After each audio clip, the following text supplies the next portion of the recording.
Han they once assisted a human. Years later, an entire fleet answered the call. Part 1. The Stranded Pilot. The ship was dying. Yuna could feel it in the way the metal groaned around her, in the flicker of lights that grew weaker with each passing second. The Steadfast had been a good ship, reliable and steady for 3 years of cargo runs across the outer systems. Now it fell through the thin atmosphere of Valar 7, like a wounded bird, trailing smoke and fire. Yuna gripped the controls with bloody hands. The explosion in the engine room had thrown her against the console, and she could feel the warm wetness spreading across her side where a piece of metal had found its home.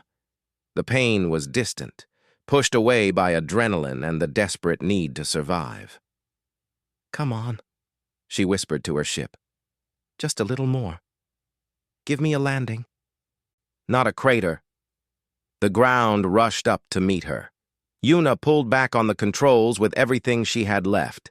The ship screamed in protest, and then there was impact, a terrible grinding crash that threw her forward against her restraints. The world went dark. When Yuna opened her eyes, she did not know how much time had passed. The emergency lights cast everything in a dim red glow. She tried to move and gasped as pain shot through her body. Her left leg was pinned under a collapsed panel, and her side had gone from warm to cold. Never a good sign. The life support display flickered nearby. Oxygen levels were dropping. She had maybe 6 hours before the air became too thin to breathe. 6 hours alone on a moon that nobody visited, on a route that nobody checked. Yuna closed her eyes and thought about her mother back on Earth, about the small apartment in Busan where she had grown up dreaming of the stars. She had wanted adventure.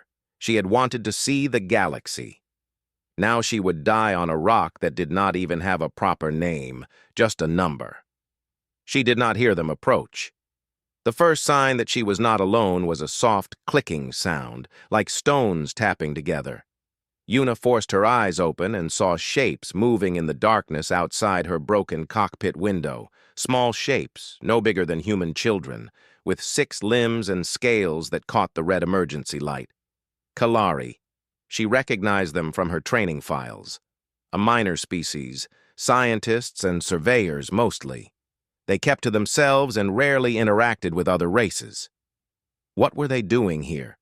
One of them pressed against the cracked window, large golden eyes studying her with obvious concern. It made more clicking sounds, and others gathered around it. They seemed to be arguing, their thin arms gesturing rapidly. Yuna tried to speak, but only a weak cough came out. Blood. That was blood in her mouth. Not good at all. The Kalari outside seemed to reach a decision. The one with the golden eyes, smaller than the others, younger perhaps, began working on the emergency release for the cockpit. The others hesitated, clicking urgently, but the young one ignored them. It took them an hour to get her out. Yuna drifted in and out of consciousness, aware only of gentle hands lifting her, of strange words spoken in worried tones, of being carried across rocky ground toward lights in the distance. She woke in a small shelter that smelled of metal and something sweet, like flowers. The young Kalari sat beside her, applying something cool and soothing to her wounds.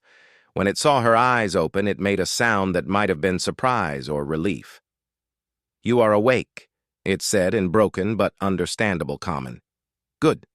We were worried." "Where?"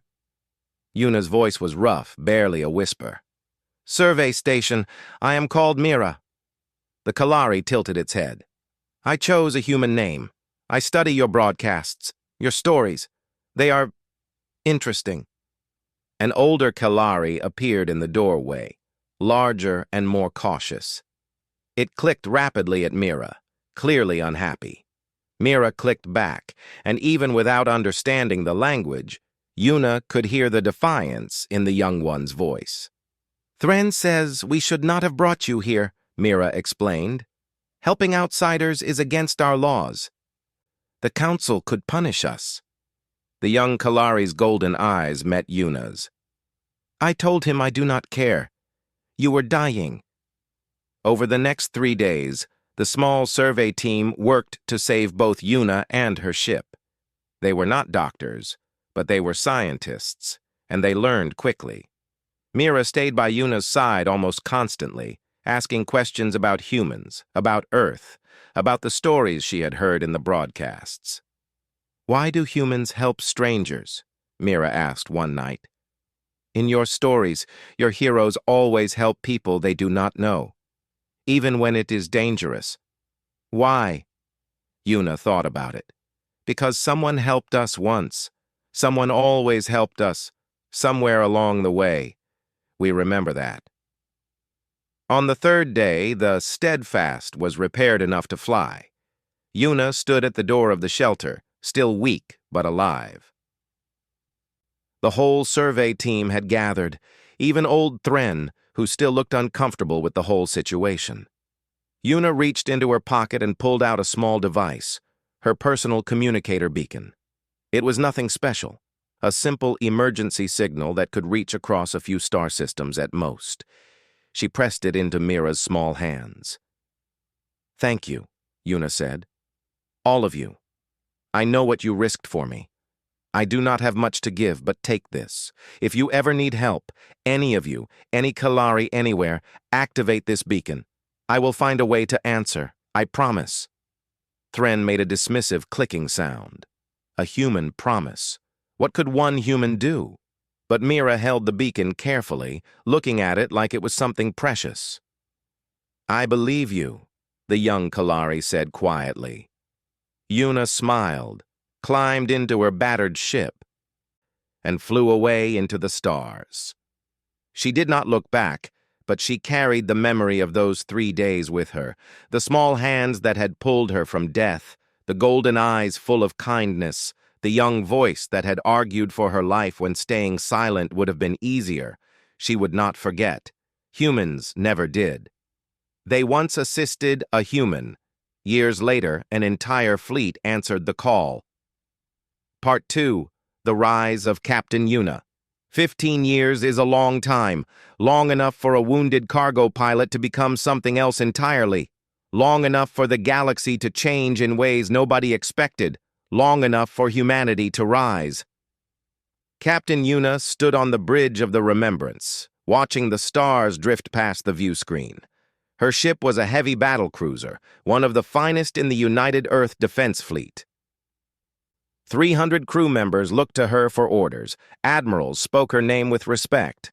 Young officers studied her tactics in the academy. She was not the same woman who had crashed on Valar 7. That woman had been young, uncertain, just trying to survive one day at a time. This woman had fought in the frontier rebellions, had led the charge against the Syndicate raiders at the Battle of New Helsinki, had earned every medal and scar that decorated her record. But some things had not changed. Around her neck, hidden beneath her uniform, she wore a small pendant. Inside it was a tiny piece of metal, a fragment from the Steadfast, from the ship that should have been her grave. "Captain." Commander Taiho appeared at her side. He was tall and serious, her second in command for the past 4 years. "You wanted the overnight reports?" "Thank you, Taiho." Yuna took the data pad but did not look at it. Her eyes stayed on the stars. "Do you know why I named this ship Remembrance?" Taiho hesitated. In 4 years, the captain had never explained. "I assumed it was for the fallen, those we lost in the wars." "Partly." Yuna finally turned to look at him. "But mostly it is a reminder to myself, to never forget the debts I owe." Before Taiho could ask what she meant, an alarm cut through the bridge. Not the sharp sound of battle stations, something softer, more personal. Yuna's eyes went wide. "Captain?" Taiho frowned. "What is that signal?" Yuna was already moving to her personal console, her hands shaking slightly as she pulled up the source. "That is impossible," she whispered. "After all this time..." The signal was weak.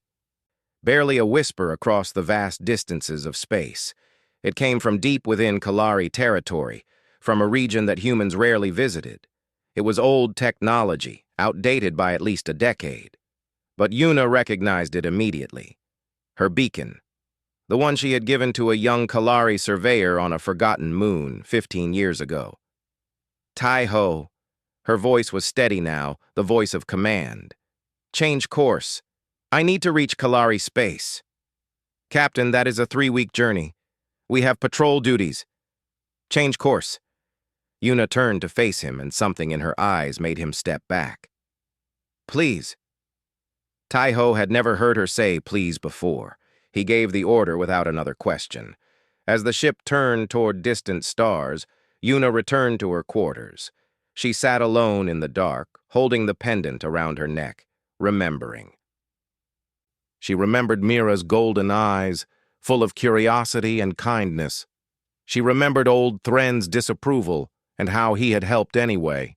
She remembered the sweet smell of the shelter, the gentle hands that had treated her wounds, the broken common that had asked her about human stories. She remembered her promise. The door chimed. Tai-ho entered without waiting for permission. He knew she would not mind. I looked up the signal origin, he said quietly. It is coming from Keth Prime, the Kalari homeworld. I know. There are reports coming through the intelligence channels. The Dominion of Vex has massed a fleet on the Kalari border. Some analysts think an invasion is coming. Yuna closed her eyes. I know. Tai-ho sat down across from her. Captain, Yuna, what is this about? What is that signal? So she told him.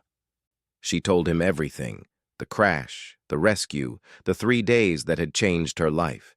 She told him about Mira and Thren and the small survey team that had risked everything for a stranger. She told him about the promise she had made, the words she had spoken without knowing if she could ever keep them. When she finished, Tai-ho was quiet for a long time. That was 15 years ago, he finally said. You were nobody then, just a cargo pilot. Yes. Now you are a captain in the defense fleet. You have a crew, responsibilities, orders. Yes. Tai-ho leaned forward. What are you going to do? Yuna opened her eyes and looked at him. I am going to keep my promise. The fleet will not authorize intervention in Kalari space. The Dominion is too powerful. Earth Command will never approve. I know. You could lose everything. Your rank, your ship, your freedom. I know. Tai-ho studied her face for a long moment. Then, slowly, he nodded. Then I suppose we should start making plans. Where you go, I go, Captain. I made my own promise when I joined your crew. Yuna felt something warm spread through her chest. Gratitude, hope, something she had not felt in years. She reached out and gripped his hand. Thank you, old friend. Do not thank me yet. Tai-ho stood up. We are about to start a war that nobody wants, for a species that most humans have never heard of, because of a promise you made when you were young and bleeding on a forgotten moon. He paused at the door. But that is what makes us human, is it not? We remember our debts. After he left, Yuna looked out her window at the stars. Somewhere out there, a people who had saved her life were calling for help. They probably did not expect anyone to answer. They probably did not remember the wounded pilot they had pulled from a wreck 15 years ago. But Yuna remembered, and she was coming. They once assisted, a human. Years later, an entire fleet answered the call. Part 3. The Kalari Crisis. Keth Prime was burning. From orbit, Elder Mira could see the fires spreading across the northern continent. The Dominion of Vex had begun their bombardment 3 days ago, targeting military installations and communications centers. Soon they would target the cities. Soon there would be nothing left to target. Mira stood in the council chamber, surrounded by the other elders. They were old now, all of them. Their scales faded and their movements slow. The Kalari had never been warriors. They were scientists, explorers, traders. They had believed that knowledge and diplomacy would protect them from the darkness between the stars. They had been wrong. "The Galactic Union has refused our petition," Elder Thren reported. His voice was tired, defeated.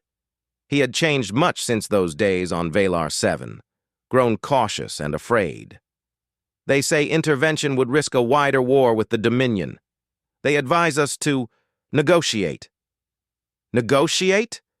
Another elder, young by their standards, slammed his fist against the table. "The Vex do not negotiate. They conquer, they enslave, they destroy." "Then we fight," Mira said quietly. Every eye in the chamber turned to her. Mira had risen far since her days as a young surveyor. She had studied human culture for decades, had pushed for closer ties with the strange, emotional species that had spread across the galaxy so quickly. Many thought her ideas were foolish. Many thought her obsession with humans was a weakness. "Fight with what?" Thren asked. "Our defense fleet is destroyed. Our soldiers are dead or scattered. We have nothing left." Mira reached into her robe and pulled out something small and battered. A communicator beacon, human design, at least 15 years old. She had carried it with her every day since a wounded pilot had pressed it into her hands on a forgotten moon. "I made a call," Mira said. 3 days ago, when the Vex first appeared, I activated this beacon." The chamber erupted. Elders shouted over each other, some angry, some confused, some simply afraid. Thren pushed through the crowd to stand before Mira. "That thing?" His voice cracked. "You called for help with that thing? From a human you met once, 15 years ago? A cargo pilot who probably died in some other accident years ago?" "Her name was Yuna," Mira said calmly, "and she made me a promise." "Humans make many promises. They are an emotional, irrational species. They say things they do not mean, feel things too strongly, act without thinking. One human cannot help us. One human cannot stop the Dominion." "Perhaps not." Mira looked down at the beacon in her hands. The light was still blinking, still sending its desperate signal into the void. "But I believed her. I still believe her." Thren shook his head slowly. "You have doomed us to false hope, old friend. There is no help coming. There is no rescue. We will die here. And the last thing our people will feel is disappointment." The bombardment continued through the night. Mira stood alone on a balcony overlooking the capital city, watching the distant flashes of destruction. Children were crying in the shelters below. Parents were saying goodbye to each other, preparing for the end. She thought about the young human woman she had met so long ago, bleeding, broken, pulled from the wreck of her ship. Yuna had been so weak then, so close to death. But her eyes had been alive, full of gratitude and determination, and something else. Something that Mira had never quite understood.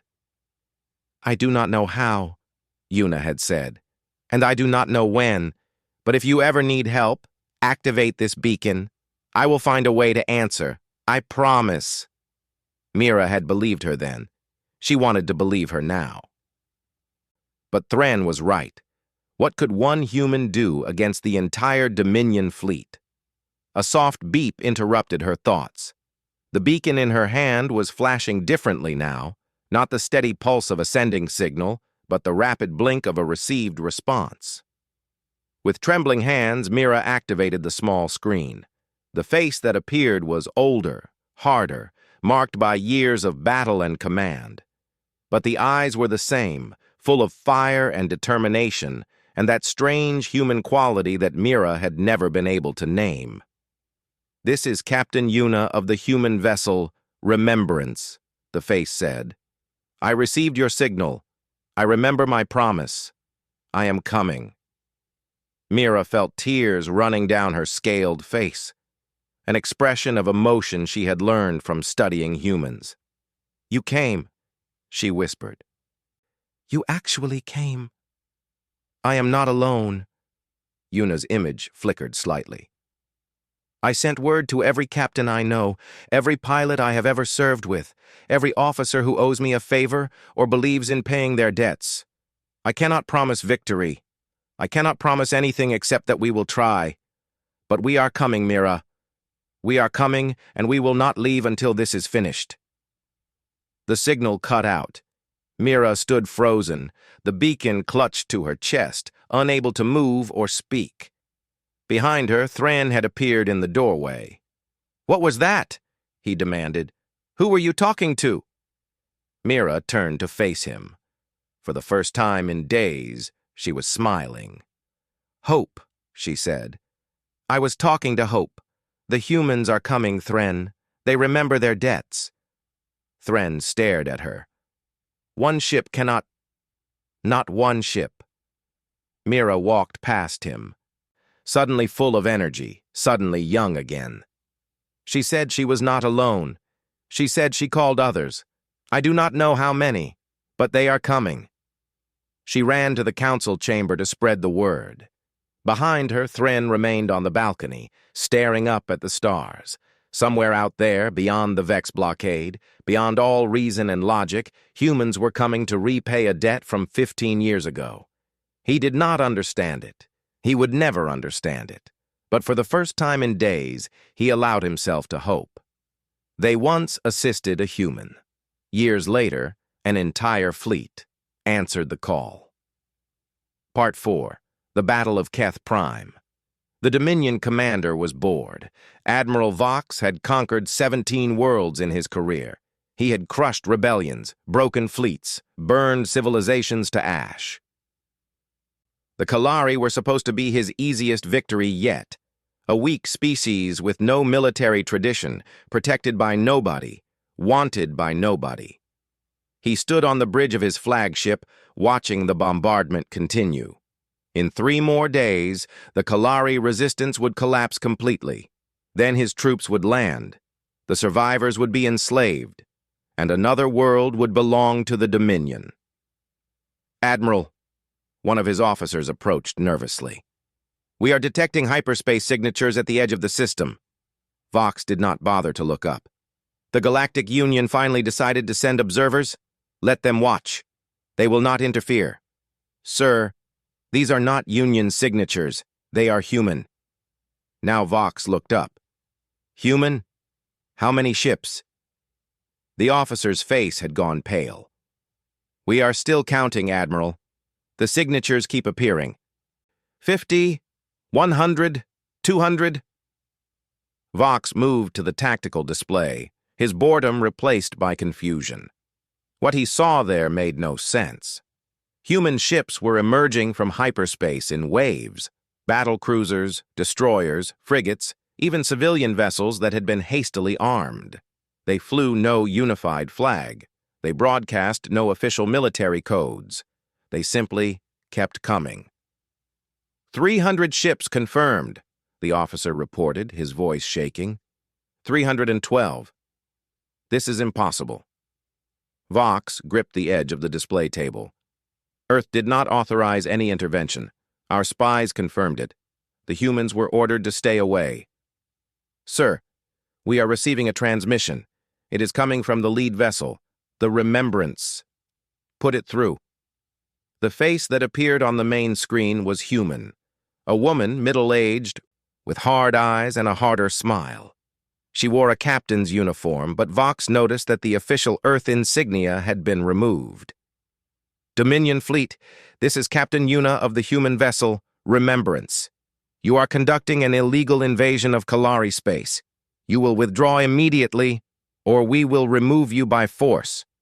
Vox laughed. He could not help it. "You? Remove us? You are outnumbered, Captain. You have no official support. You are not even a proper military force, just a collection of rogues and fools who will die for a species that means nothing to the galaxy." "You are right about one thing," Yuna replied. "We have no official support. Earth Command did not send us. The Galactic Union did not authorize us. We are here for one reason only. 15 years ago, the Kalari saved my life when they had nothing to gain from it. I made them a promise, and humans keep their promises." Vox shook his head. Sentiment, emotion, weakness. This is why humans will never be a true power in this galaxy. You let your feelings control you. Perhaps.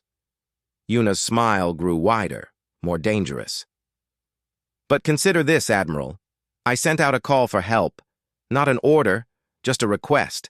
I asked if anyone wanted to risk everything to repay a debt that most of them did not even owe. And 300 ships answered. Captains left their posts. Officers disobeyed orders. Civilians armed their freighters and flew across the galaxy, all because of a promise one woman made 15 years ago.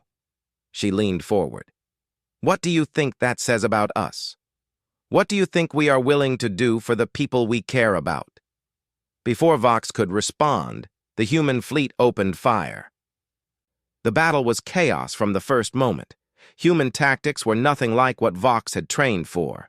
They did not form proper lines, did not follow standard engagement protocols. They fought like wild animals, unpredictable, aggressive, utterly without fear.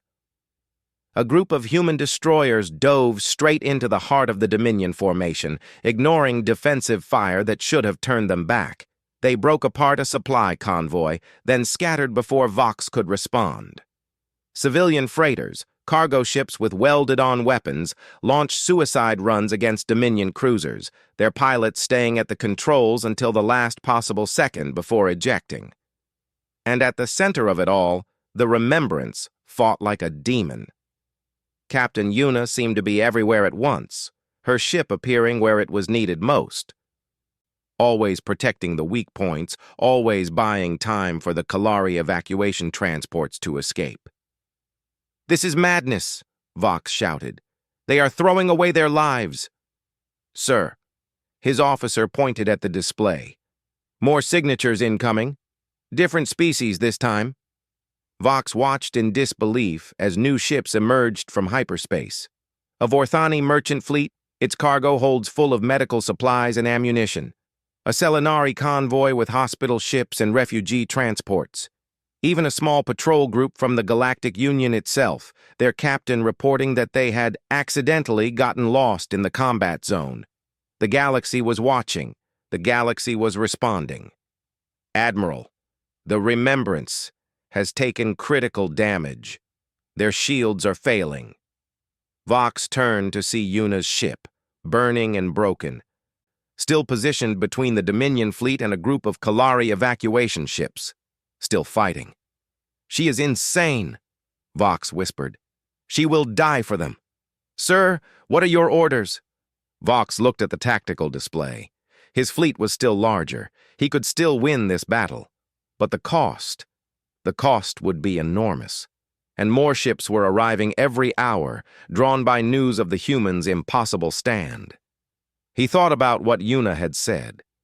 300 ships had answered one woman's call, not because of orders, not because of politics, because of a promise, because of loyalty, because humans never forgot their debts. What would happen when Earth heard what had happened here? What would humanity do when they learned that their people had been killed by the Dominion? Would 300 ships become 3,000? Would the entire human fleet come seeking revenge? "Admiral," Vox closed his eyes. "Order the withdrawal. All ships, pull back to the border." "Sir." "Do it." Vox turned away from the display. This victory is not worth what comes next. The humans are insane, and insanity cannot be defeated, only avoided. As the Dominion fleet retreated, the human ships did not pursue. They held their position, surrounding the battered Remembrance, protecting her as she had protected others. On the surface of Keth Prime, Kalari emerged from their shelters and looked up at the sky. The fires were still burning. The wounds were still fresh, but the enemy was leaving, and in the stars above them an impossible fleet of humans held the line, 300 ships that had crossed the galaxy to keep one woman's promise. They once assisted a human. Years later, an entire fleet answered the call. Part 5, The Debt Repaid, The Remembrance Was Dying.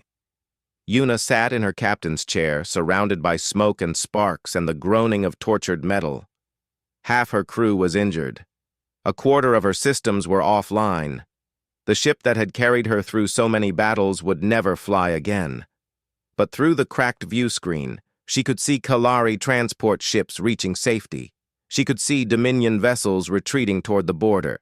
She could see the impossible fleet of humans and allies holding formation around her broken ship. Captain. Taiho appeared beside her, his arm in a makeshift sling. Medical teams are on their way from the Selinari convoy. We have lost 47 ships, thousands dead. Yuna closed her eyes. 47 ships. Thousands of people who had followed her call, who had believed in her promise, who had given everything for a species they had never met. Was it worth it? She asked quietly. Taiho did not hesitate. Ask me again in 100 years, when Kalari children learn about this day in their schools. Ask me when other species think twice before attacking anyone who has helped a human. Ask me when the galaxy understands what we are willing to do for our friends. He squeezed her shoulder with his good hand. Yes, Captain. It was worth it. 3 weeks later, Yuna stood before the Earth Defense Council. The chamber was packed. Admirals, senators, journalists, and ordinary citizens had all come to watch the court-martial of the century. Captain Yuna had disobeyed direct orders, taken a military vessel into unauthorized territory, and started an unsanctioned war with a major galactic power. The charges could mean life imprisonment. Captain Yuna, the Chief Admiral said, do you understand the charges against you? I do. And how do you plead? Yuna looked around the chamber. She saw faces she recognized, officers who had served under her, captains who had answered her call, even a few Kalari observers in the back. She saw Taiho standing at attention, ready to share her fate. I plead guilty, she said clearly. I disobeyed orders. I took my ship into Kalari space. I called upon others to join me, knowing that they would risk their careers and their lives. I did all of this, and I would do it again. Murmurs rippled through the chamber. The Chief Admiral raised his hand for silence. The Council has reviewed the evidence, he said. We have also reviewed the public response to your actions. He paused. Are you aware that 87% of Earth citizens support what you did? Are you aware that 12 other species have petitioned for formal alliances with humanity, citing your actions as proof of our character?